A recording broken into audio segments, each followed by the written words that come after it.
Social మీడియాలో వికృత పోకడలను అరికట్టేందుకోసం అని చెప్పేసి నారా లోకేష్ గారి నాయకత్వంలో ఒక మంత్రివర్గ ఉపసంఘం వేశారు.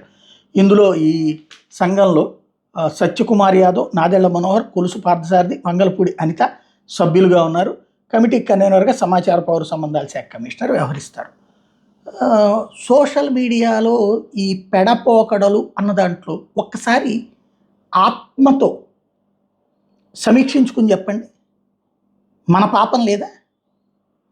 అధికార పక్షంలో ఉన్నటువంటి వాళ్ళ పార్టీల పాపం లేదా? సోషల్ మీడియాలో పెడదోరణలు వాళ్ళు అవలంబించటం లేదా? ఇంతకుముందు ప్రభుత్వం ఉన్నప్పుడు అవలంబించటం లేదా? మరి ఇప్పుడు అకస్మాత్తుగా ఎందుకు అంత భయం వేసేసింది? నిర్బంధం ప్రాణాంతకం, నిర్బంధం ప్రమాదకరం, అహంకారం, ఆధిపత్య ధోరణి, తిరుగుబాటుకి సంకేతం. ప్రజలని అణచివేయాలని చూడద్దు. పేపర్లను నాశనం చేశారు. పేపర్ల కంటే పెడపోకళ్ళు ఏమైనా ఉన్నాయా?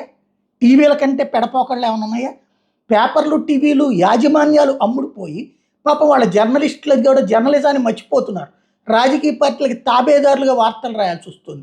మనకి నచ్చిన పార్టీ, మనం నెత్తిన పెట్టుకున్న పార్టీ ఏ దరిద్ర పని చేసినా నెత్తిన పెట్టుకోవడం.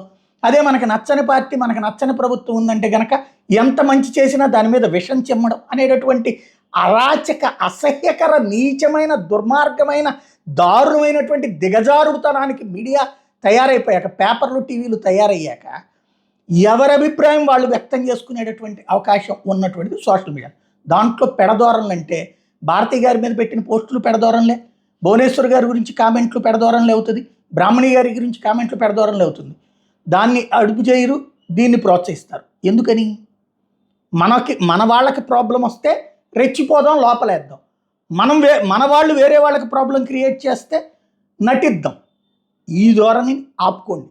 నిజంగా ఇప్పుడు అతను ఎవరు, సింగయ్య ఎవరు, చచ్చిపోయినటువంటి జగన్ దాంట్లో కారు కింద ఎట్టెట్ట తిరిగింది, డొల్లేసింది అన్నటువంటి సోషల్ మీడియా ద్వారానే ప్రొజెక్ట్ చేశారు. నిజంగా మరి గవర్నమెంట్ ఎందుకు కేసు పెట్టి లోపల జగన్ని? ఎందుకు దాంట్లో కోర్టు అంత తీవ్రంగా మందలించింది? ఏంటి ఆ వీడియో? దాంట్లో ఫోరెన్సిక్ కూడా వచ్చిందని దిక్కుమాలిన పత్రికలు రాసినాయిగా, దిక్కుమాలిన టీవీలు కథలు చెప్పినాయిగా. ఇంత రాక్షసుడా, ఇంత కిరాతకుడా, తొక్కే అన్నాడు అంటూ పనికిమాలినటువంటి పోస్టులు, వీడియోలు పెట్టినటువంటి దరిద్రులు ఎవరు? ఇదే సోషల్ మీడియాలో. అలాంటి దరిద్రులు ఎవరు? ఆత్మని చంపుకుని అబద్ధాలతో బ్రతుకుతా ప్రజల్ని మోసం చేసే నీచులు ఎవరు? అలాంటి వాళ్ళ మీద చర్యలు తీసుకోగలుగుతారా? బేసిక్గా నిజాయితీ ఉంటే, నిష్పక్షపాతం ఉంటే ఎవరు కూడా మన పార్టీలు, మన కార్యకర్తలు కూడా తప్పు చేయొద్దని చెప్పండి. అలా కాకుండా ప్రతిపక్ష పార్టీనో లేకపోతే మనకి వ్యతిరేకంగానో, లేదా మన ప్రభుత్వం చేసేటటువంటిది పీపీపీ అంటే ప్రైవేట్ కాదు, లేకపోతే కనుక కరెంటు ఛార్జీల్లో ట్రూ అప్ ఛార్జీలని తగ్గించమని చెప్పేసి మీరు ఆల్రెడీ తినేశారయ్యా, అది తగ్గించండి అయ్యా అని రెగ్యులేటర్ కమిషన్ చెప్తే, అబ్బెబ్బే మేము చాలా విద్యుత్ శాఖను కష్టపడి బాగు చేసేసి, సంస్కరణలు తెచ్చేసి, అద్భుతమైన అభివృద్ధి చేసేసి, దాని కారణంగా మేము ఇప్పుడు కరెంటు ఛార్జీలు తగ్గిస్తున్నాం అని చెప్పి దిక్కుమాలిన పత్రికల్లో వార్తలు రాస్తే దాన్ని నమ్మేసేసి జనాలందరూ కూడా చప్పట్లు కొట్టాలి, సోషల్ మీడియాలో నిలదీస్తే ఊరుకోమంటే ప్రజలు రేపు పొద్దున ఎంతకాలం తొక్కేస్తారు, ఎంతకాలం నలిపేస్తారు?